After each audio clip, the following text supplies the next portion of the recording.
നോക്കുക. മുറിവേൽക്കപ്പെടുമ്പോൾ നോക്കേണ്ട സ്ഥലം എന്താണെന്നറിയാമോ? ക്രൂശാണ്. The place that you have to look when you're broken is the cross. വചനം പറയുന്നു, എൻ്റെ അകൃത്യങ്ങൾക്ക് വേണ്ടി അവൻ മുറിവേൽക്കപ്പെട്ടു. It says that he was broken for my transgressions. ഞാൻ ഇന്ന് രാത്രി നിങ്ങളുടെ ശ്രദ്ധയെ ക്രൂശിലേക്ക് ക്ഷണിക്കുകയാണ്. I want to take your attention to the cross. എല്ലാ കണ്ണുകളും ഒരു നിമിഷം അടച്ചേ.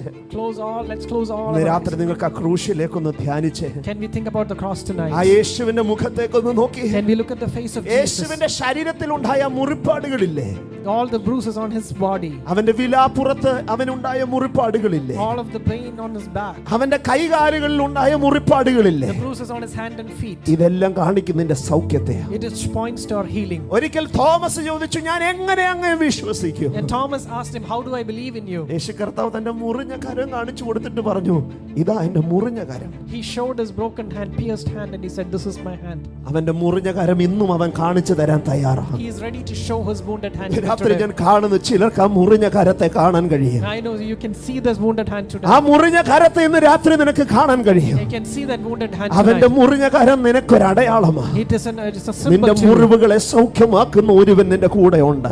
Jesus is with you. He is able to. അവന്റെ മുറിവേറ്റ ശരീരം നിനക്കൊരു അടയാളമാണ്. His wounded body is a symbol. നിന്റെ മുറിവുകൾ സൗഖ്യമാകും എന്നതിന്റെ അടയാളം. It is a symbol that says that you will be healed from your brokenness. നിന്റെ ശരീരത്തിനുണ്ടായ മുറിവുകൾ, your bruises on your നിന്റെ body, മനസ്സിനുണ്ടായ മുറിവുകൾ, bruises in your mind, നിന്റെ ജീവിതത്തിലുണ്ടായ മുറിവുകൾ, the bruises in your life, ഇത് അല്പനേരത്തേക്ക് വേദന ഉളവാക്കുന്നതാണെങ്കിൽ though it may produce pain for a time, രാത്രി ഞാൻ വിശ്വാസത്തോടെ പറയാം, ഈ മുറിവുകൾ നാളുകളിൽ അനേകരുടെ ശ്രദ്ധയാകർഷിക്കുന്ന അത്ഭുതത്തിന്റെ സാക്ഷ്യങ്ങളാക്കി ദൈവം മാറ്റാൻ പോകുകയാണ്. I can say this with great faith that tomorrow it will turn into great testimonies that will attract many to you. ഇന്ന് രാത്രി ഞാൻ വീണ്ടും ആ വാക്ക് ആവർത്തിക്കാൻ ആഗ്രഹിക്കുന്നു. I want to repeat that word. നിന്റെ ഇന്നത്തെ മുറിവുകൾ നാളുകളിൽ അനേകരുടെ ശ്രദ്ധ ആകർഷിക്കുന്ന, അനേകരെ കർത്താവിലേക്ക് അടുപ്പിക്കുന്ന ദൈവത്തിന്റെ പദ്ധതിയുടെ ഭാഗമാണെന്ന് ഇന്ന് രാത്രി വിശ്വസിക്കാൻ കഴിയുമോ? Your brokenness will become the place where many people will be attracted towards Jesus in your life.